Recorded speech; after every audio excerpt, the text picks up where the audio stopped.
ಕುಂಭಮೇಳ. ಏನು ಕುಂಭಮೇಳ ಅಂದರೆ, ಎಲ್ಲರೂ ಹೋಗ್ತಿದ್ದಾರೆ, ನಾವು ಹೋಗಿ ಬಂದುಬಿಡೋಣ.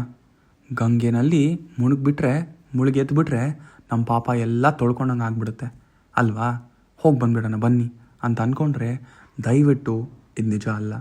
ಅರ್ಥ ಮಾಡ್ಕೊಳ್ಳಿ. ಯಾವುದೇ ಸತ್ಯ ಯಾರಾದರೂ ಹೇಳಿದ್ದಾರೆ ಅಂದರೆ ಅದನ್ನು ನೀವು ಅನುಭೂತಿಗೆ ತರೋಕ್ಕಾಗಲ್ಲ, ಅನುಭವಿಸೋಕ್ಕಾಗಲ್ಲ, ವೆರಿಫೈ ಮಾಡ್ಕೊಳ್ಳೋಕ್ಕಾಗಲ್ಲ ಅಂದರೆ ಅದು ಸತ್ಯ ಸಂಪೂರ್ಣವಾಗಿಲ್ಲ ಅನ್ನೋದನ್ನು ಅರ್ಥ ಮಾಡ್ಕೋಬೇಕು. ತಿಳ್ಕೊಳ್ಳೋಣ ಬನ್ನಿ. ಏನು ಕುಂಭಮೇಳ ಅಂದರೆ? ಮೇಳ ಅಂದರೆ ಏನು? ಎಲ್ಲರೂ ಸೇರುವಂತಹ ಒಂದು ಜಾಗ ಅಥವಾ ಒಂದು ಕಾರಣ ಅಲ್ವಾ, ಇವೆಂಟ್. ಯಾರು ಸೇರ್ತಿದ್ದಾರೆ, ಯಾಕೆ ಸೇರ್ತಿದ್ದಾರೆ ಅನ್ನೋ ಪ್ರಶ್ನೆಗೆ ಉತ್ತರ ನಾಗಸಾಧುಗಳು ಸೇರ್ತಿದ್ದಾರೆ. ಯಾಕೆ ಸೇರ್ತಿದ್ದಾರೆ ಅನ್ನೋ ಪ್ರಶ್ನೆಗೆ ಉತ್ತರ ಅವ್ರ ಹೆಸರಲ್ಲೇ ಇದೆ. ನಾಗ ಅಂದರೆ ನ ಪ್ಲಸ್ ಅಗ, ಸವರ್ಣ ದೀರ್ಘ ಸಂಧಿ, ನಾಗ ಅಲ್ವಾ. ಸೊ ಅಗ ಅಂದರೆ ಬೆಟ್ಟ. ಅಗಸ್ತ್ಯ ಅನ್ನೋ ಹೆಸರು ಕೇಳೇ ಇರ್ತೀರಲ್ವ. ಅಗಸ್ತ್ಯ ಬೆಟ್ಟವನ್ನು ಅಸ್ತ ಮಾಡಿಸಿದ್ದು ಮಹರ್ಷಿಯವರು. ಅದರಿಂದ ಇಲ್ಲೂ ಅರ್ಥ ಮಾಡ್ಕೊಳ್ಳೋದೇನೆಂದರೆ, ಬೆಟ್ಟದ ಥರ ಕದಲ್ದೇ ಇರೋವ್ರನ್ನ ಅಗ ಅಂತಾರೆ.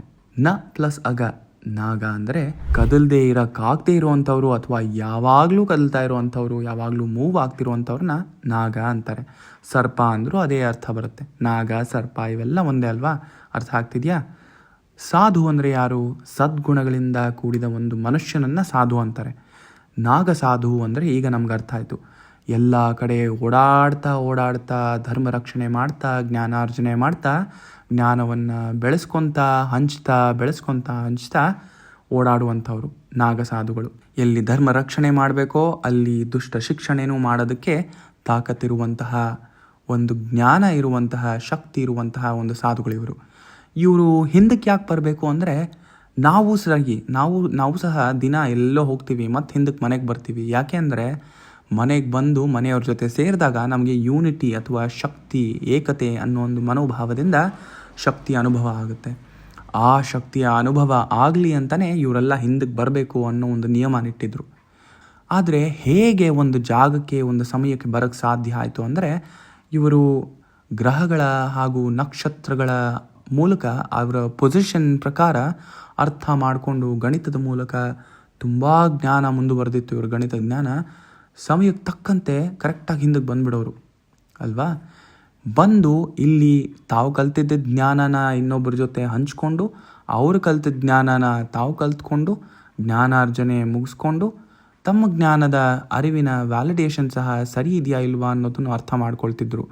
ಹೀಗೆ ಒಂದೆಡೆ ಸೇರಿದ್ದ ನಮ್ಮಂಥವ್ರು, ನಾವು ದಿನ ಅಡ್ಡದಲ್ಲಿ ಸಿಗೋಣ ಅಂತ ಹೇಳ್ತೀವಲ್ವ, ಸಿಕ್ಕಿದಾಗ ಒಂದು ಗ್ಯಾಂಗ್ ಫಾರ್ಮ್ ಆಗುತ್ತೆ. ಸ್ನೇಹಿತರಿದ್ದಾರಲ್ವ, ಯಾವುದೇ ಕಷ್ಟ ಇದ್ದರೂ ನೋಡ್ಕೊಬಿಡೋಣ ಅನ್ನೋ ಒಂದು ಶಕ್ತಿ ಬರ್ತಿತ್ತು.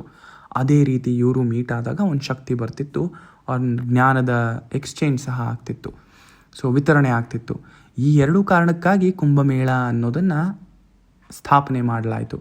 ಅದನ್ನು ಹೊರತುಪಡಿಸಿ ನಾವು ಹೋಗಿ ತ್ರಿವೇಣಿ ಸಂಗಮದಲ್ಲೋ ಗಂಗೆ ನೀರಲ್ಲೋ ಮುಳುಗಿಬಿಟ್ರೆ ಮಾಡಿದ ಪಾಪ ಎಲ್ಲ ಹೊಟ್ಟೋಯ್ತು ಅಂತ ಹೇಳ್ತಾರಲ್ವ, ಅದು ಅಪ್ಪಟ ಸುಳ್ಳು ಕಣ್ರಿ.